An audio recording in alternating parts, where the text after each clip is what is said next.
Hey, my dear friend, welcome back to Mom's Grab Coffee. Today, I have the pleasure of having another working mom on the show. Her name is Ellie Oswald, and she is the executive director of Faith to Action. And we're going to talk about a couple things. First, I'm going to get a mom tip from her on how she handles multiple heavy responsibilities. One, being a mom to two boys, 11 and 8 years old. And then two, the work she does to raise awareness about the limitations of orphanages and build support for vulnerable families and children.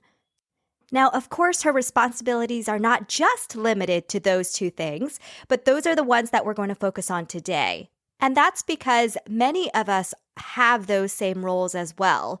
And by that, I mean being a mom, but also juggling the workplace. And I can say that because last week's episode seemed to be pretty popular.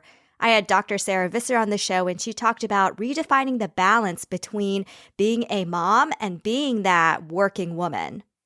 So today, Ellie's going to share her mom wisdom, and then we're going to talk about the organization Faith to Action. You're going to learn a lot of great stuff today, and especially as we head into the holiday season, Ellie's going to tell us small ways that we can help shine a light and show love to our vulnerable neighbors within our very communities. So, without further ado, it is my pleasure to welcome Ellie Oswald.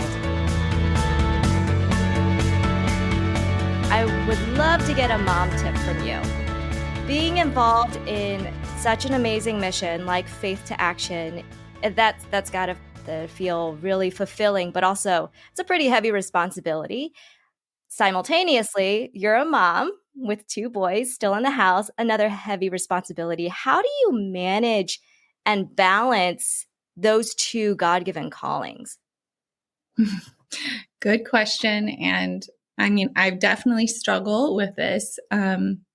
Two quick things that help me is one, to believe and remind myself that God cares for these children more than I ever could, that God is actively working to support and love and protect these children. God is, not me. That this work that we're doing to reform systems of care for children, it's huge, but it is God's work. And the cool thing is I get to be a part of it. You know, I think God invites us to be a part of his reconciling work. But it doesn't rely on me, and it doesn't rely on my success. And that allows me to sleep at night, to be honest. And there have been times where I struggled with that. Yeah. And at the same time, God loves my children the same way. And I really have had to overcome the fear that I'm, screwing up my kids. Like, I've had times where I've worked full-time, part-time, not at all. Just, and so, in all of those shifts, there's always, I'm just going to be transparent. Like, am I giving enough for my kids? Is working going to mess things up?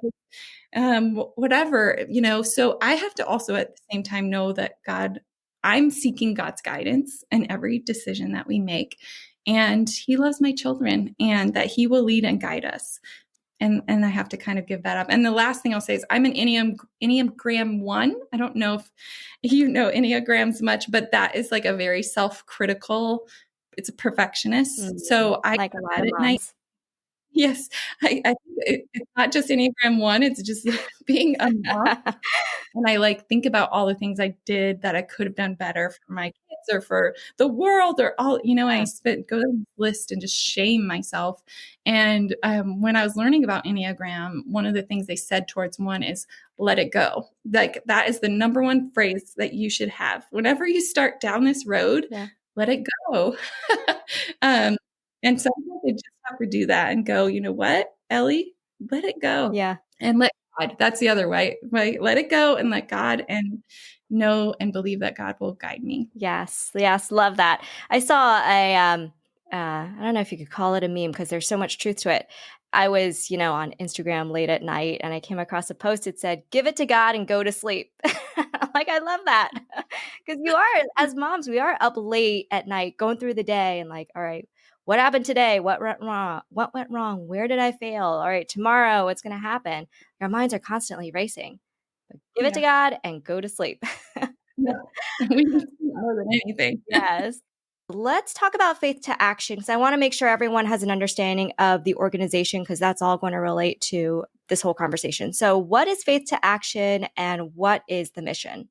Yeah. So Faith to Action is actually a coalition of organizations. So we aren't our own organization. I love that because I like to joke that we don't really do anything because we are focused on the work of our partners in the coalition, and they do work around the world to help vulnerable children. So our goal in coming together as a coalition called Faith to Action is to make family care the globally recognized very best practice for meeting the needs of orphaned and vulnerable children, as opposed to residential care facilities like orphanages and children's homes around the world.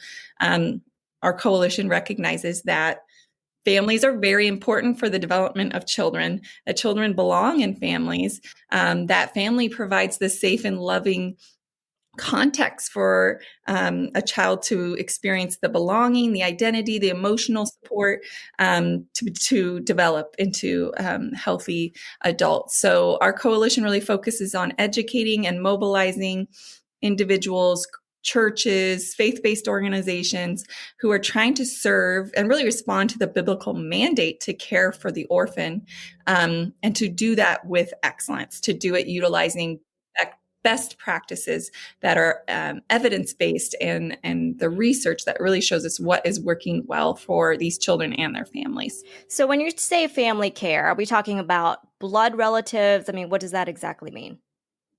Family care is anything in the context of authentic family. So in the early 1900s in the United States, we utilized residential care very commonly. Orphanages were a thing here, but in about the 1950s in the United States, we made a shift to what we would call family-based care. And that's when the foster care system started. And really the most important work of gatekeeping and ensuring that children that can stay with their families do stay with their families if the families need support. So family-based care is really first and foremost supporting a family that's struggling to care for their children to be able to do that if they're able to.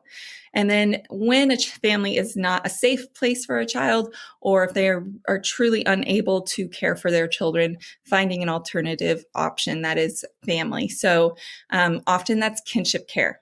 Around the world, kinship care is the most common alternative form of family care.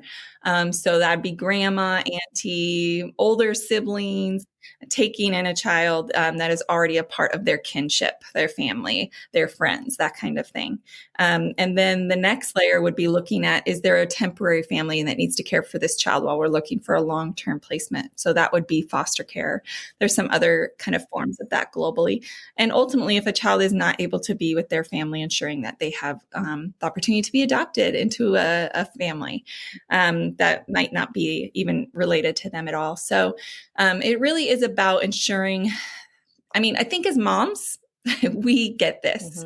And we understand how important it is for a child to have a mom and a dad and family siblings around them. And the thing that really has tugged at my heart over the years as I've had my own children is those moments when I would kind of like instinctually rush into my child's bedroom when I hear them crying at 2:00 in the morning. And realizing there are children that don't even cry anymore because no one comes to them in the context of an orphanage, because there's too many kids and not enough to respond to every need and cry. Those are the kind of things that I think, moms, especially dads too, recognize. And it's heartbreaking to know that there are children, very young children, but even older children who don't have that individualized, loving support, someone who's always thinking about their best interest and trying to support them. So I think it is something that moms more than anybody else really care about. Yeah, absolutely. And it makes total sense. Now, does Faith to Action and the organizations that they support, other nonprofits perhaps, get into the legal aspects as well? Well, the organizations we work with, of course, they do. What's great is there is a growing movement, really, of faith-based and non-faith-based organizations and individuals who are really pushing towards more quality options for kids around the world. We know that about 80% of children in orphanages around the world have living parents. They either have at least one parent, if not both. And the vast majority of those have other family members who actually could care for them if they were given support to be able to do so. So we see organizations around the world and governments around the world really making this change to say, what else can we do to try to see these children in the context of family? So they're doing things like engaging the local church to find vulnerable families who maybe are at risk of being separated from their family. So a local church knows the community usually, and they can kind of go, down the road, I've noticed that this family is really struggling. This organization, like there's a group called Forgotten Voices that works with local churches in East Africa. They will say, Forgotten Voices has trained us to kind of identify these families and go, let's check in on them. Let's see if they're okay, if they're caring well for their child in all of this. Mm-hmm. And so they have kind of that kind of work. At the same time, there's organizations that are building up foster families and have social workers who are going in when there's a crisis or when the government finds that there's a problem in a household, and doing the work to ensure that that child is placed in a safe option, but also in a family option for those children. So Christian organizations around the world are deeply embedded in the care for kids, and always have been really since the early church. The early church, when children were cast out of the walls of Jerusalem for whatever reason, the Christians were the ones that were taking those kids into their homes and responding. And so this work is so important, and Christians are involved at every level of the work, and individuals are involved at every level of the work of case management, direct care for kids, fundraising, advocating. All of that is so important. Yeah. Yeah, that's so reassuring that work is happening around the world and that it's being led by Christians. Now, when it comes to the U.S., many of us might feel the opposite is happening, where Christians are having to fight for the value of family, or not even just Christians, but just, people who understand the importance of family and keeping children safe within those environments. Do you see the same movements happening within this country? And our coalition really is focused on the global work, but so many of our partners work both domestically here in the United States and globally. And to be honest, and maybe I'm optimistic, but we've seen people rise up in response to the needs, especially around the foster care system. I was just talking with some friends in Oklahoma, and some of the incredible work that has happened through a group called Project 111, where churches and individuals are essentially not just coming in to be foster parents, which is an important part of this work, but also coming around to support vulnerable families in their communities, to recognize that that is an important part of the work. And it's a messier, maybe, part of the work, but so vital that we're responding to the needs of families in our own neighborhoods, in our own cities. And also being able to support foster families who have taken children in and have been called to that work, to be able to support them, those families, as they're doing that work. So to be perfectly honest, I don't know, what it means in the political space or whatever, but when it comes to seeing the church rise up and to seeing individuals, step forward and take real action, it's an encouraging time. And one of the important points when it comes to global care is that we know that U.S. Christians specifically, we've got some data from the Barna Group.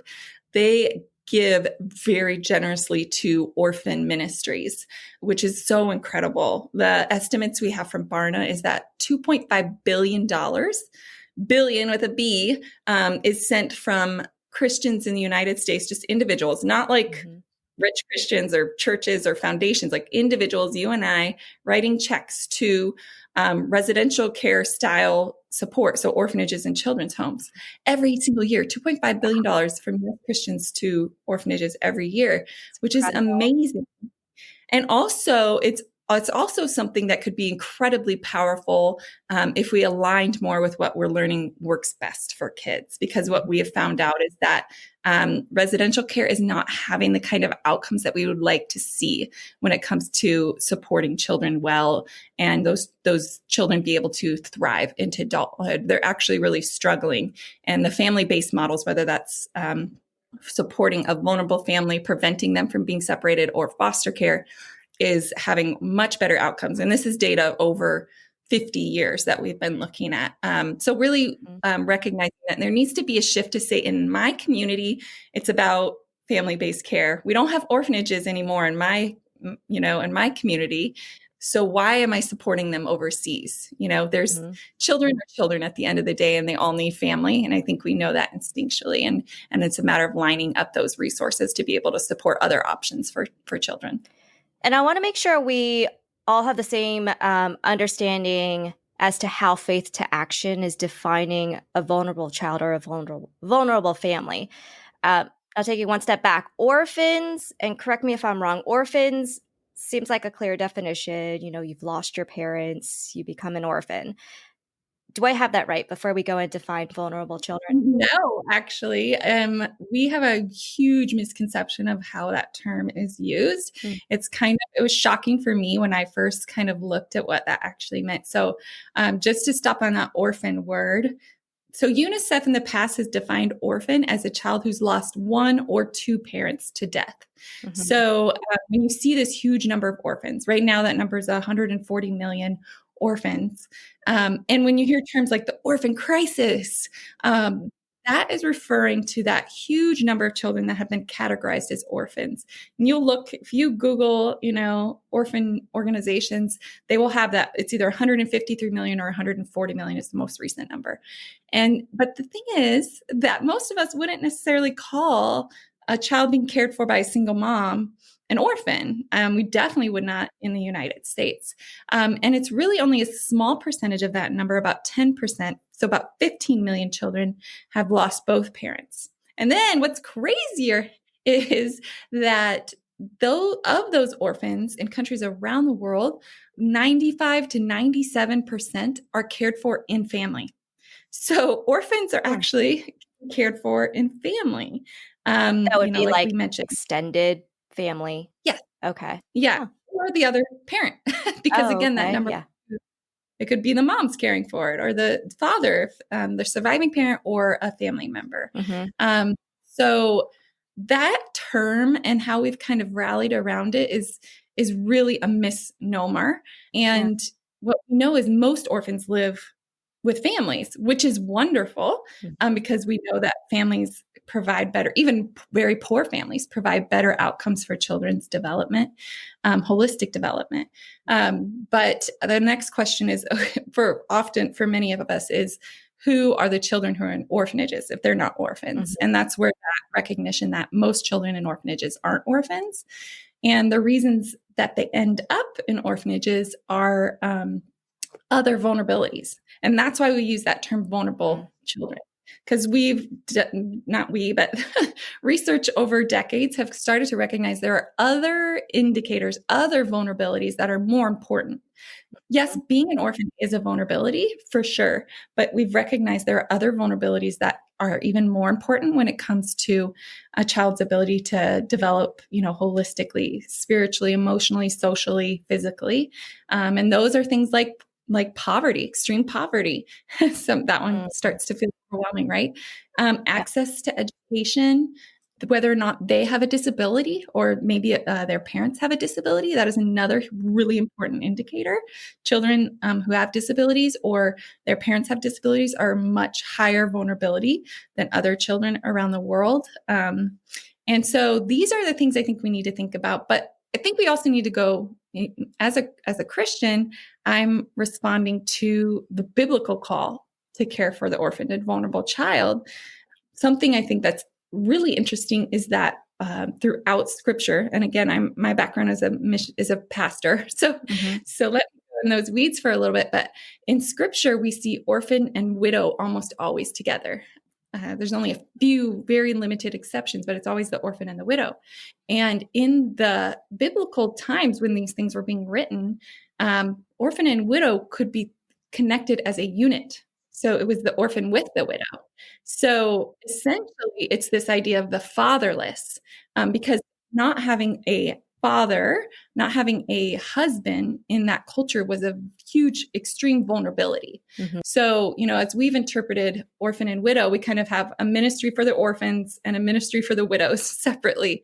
But really, I think if we were trying to stick to that biblical idea, or at least question our current ideas, we have to recognize that this is probably talking about single moms taking care of their children. Yeah. And it kind of changes the way that we're responding to it. That's really interesting and insightful. I mean, I think the majority of people think orphans are okay. Well, you don't have both parents, but it makes a lot of sense as you explain it. So many moms, I'm sure, who are listening want to help. They love the organization. They want to, support and love their neighbors and children even around the world.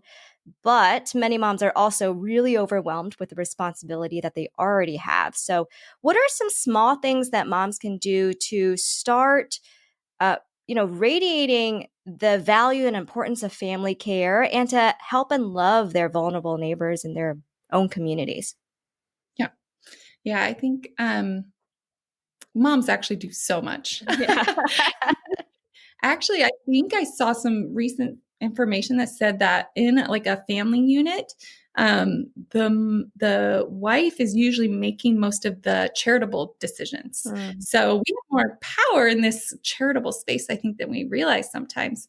But anyways, so a couple of things, kind of simple things. And one is to be an educated donor. So, lots of things can pull at our heartstrings, and there's so many needs out there. Just encourage you, especially with this call to engage children who are without what I would say children without parental care, such an important area that we as women or as mothers often feel drawn to, is to just be an educated donor. Look into what an organization not is the greatest sob story, but the one that really seems to know what they're doing and to be making an impact and get behind that kind of work. And we're always happy to help. Faith to Action, that's a big part of what we do, is help people understand what organizations might be a good fit for them. And we don't have any real motivation, but we do know a lot of great organizations around the world that are doing really great work for orphaned and vulnerable children. So be an educated donor, spend some time, kind of looking into things, and even your current donors, if you have current organizations. That's one. The other is just talking to people about it. We have a cultural assumption in America and globally that an orphan needs an orphanage. Like that's the solution. And I think what we've talked about today is that an orphan needs a family, a safe and loving family, and really kind of overcoming some of the disinformation or kind of misconceptions that we have that we've been talking about. Like, what is an orphan and who's actually in orphanages, and what are some solutions beyond the orphanage that actually can have better outcomes? So just talking to a friend or a church community or even on social media, talking to your children about this kind of information. So, my kids often, they're like, what do you do, mommy? And I'm like, I try to make sure, my job is to make sure kids have safe and loving families. And they are like, of course, that's so sad that a child wouldn't have a family. I mean, it touches their little hearts to imagine that, and they can get motivated to be a change maker in the world. So I just encourage you to talk to people about it. I listened to this podcast and I heard this weird thing. What do you think about it? That's really important, that we kind of overcome these misconceptions that have led to an over reliance on orphanages and children's homes. Mm-hmm. And then maybe talk to your church about it. That's another thing. Talk about what the church is doing to support vulnerable children, and maybe what you're learning, especially if you have a relationship there. And pray for children and families. Actually, we're seeing for the first time ever, for the first time in decades, an increase in extreme poverty globally, which again, I said earlier, that is one of the really important indicators for a child's vulnerability. So it's a rough time for families struggling to care for their kids. And if there's a specific vulnerability that's on your heart, children with disabilities globally, it's so sad what percentage of children with disabilities end up in institutions. And some of the less wonderful institutions because they spend their time in beds. Some pretty horrific situations, but often not getting the kind of stimulation they need to be able to develop. And so praying as a family together is a really powerful and important way, not only to lift these families and children up to God, but also to encourage your children to love and care for the most vulnerable in our world. Wow, Ellie, this is an amazing organization. I hope moms hear this and they're moved to step up to the calling to support and love families who are in these situations.